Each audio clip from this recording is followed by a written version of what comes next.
The cool thing about the first part of what I'm playing here, all major chords descending from D to B to A to G, and the song's in the key of E, so those notes are based on E minor pentatonic. So it's cool to play them as chords. In coming up with a rhythm part that I hope to be a little bit interesting and maybe a little bit different, instead of just playing the same shape for each chord, I started with my D bar chord 5th string root, and then I used this dominant voicing for the B chord. And what I like about it is we had our D triad right here, but to go to a B7 triad, we have two common tones, A and F sharp, but the D note is just going to go up one fret. So a little twist like that, instead of going from D to B there, to go from D to B there, just a little tiny bit of a twist sounds much more interesting.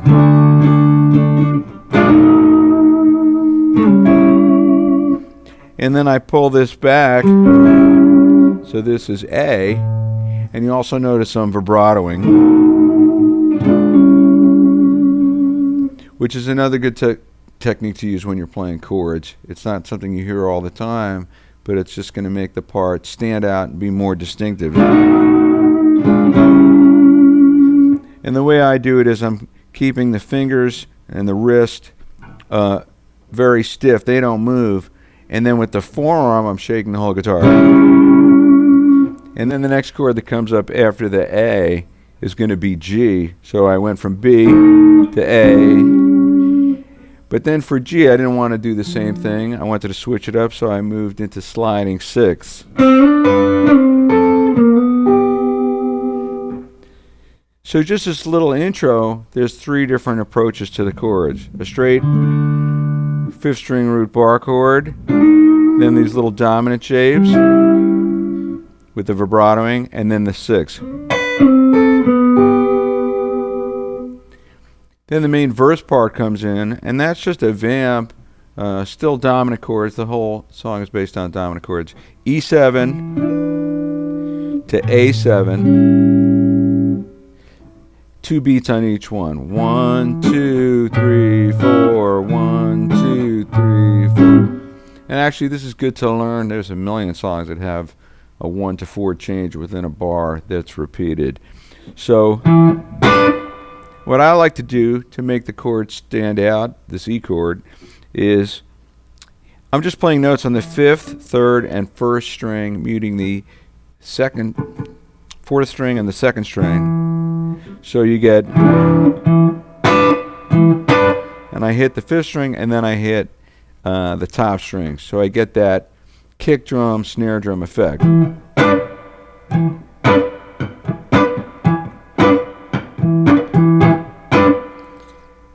This way the rhythm part will lock in with the drums if you play it in that way. So E7,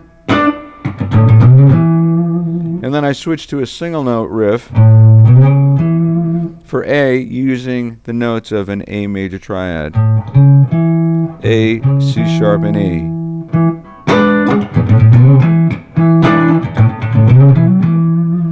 And that second time, I purposely changed the rhythm of what I played and the line itself.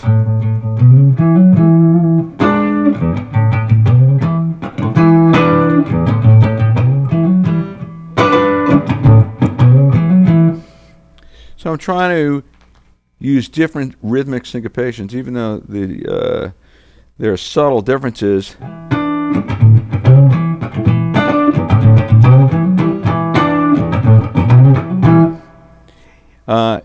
The first E to A, there's more space in it, and then the second time I'm going to fill it in more with a more complex line. So again, there's balance and variation from one to the other. And it's also important with the right hand to make sure you're keeping time the whole time. So those are 16th notes, down, up, 1 E and a 2 E and a 3 E and a 4 E and a 1 E and a. So if you keep your hand doing that movement, down, up, then you can hit the strings wherever you want. This doesn't change, but where the strings are hit, if this is staying solid in terms of da da da da da da da da, then the rhythm of what you play will be locked into the beat.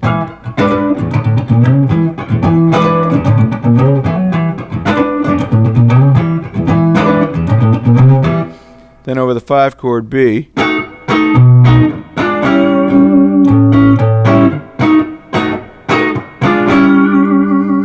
So one more time, like that intro part, I'm using these dominant voicings that don't have a root note in them, and that makes them stand out as well, because you let the bass or other instruments handle that root note.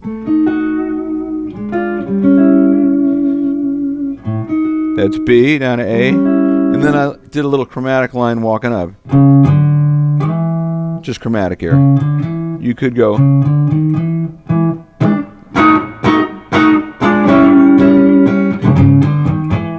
Instead of doing, I chose to go, because I wanted to go from an E here to my open E. So one more time.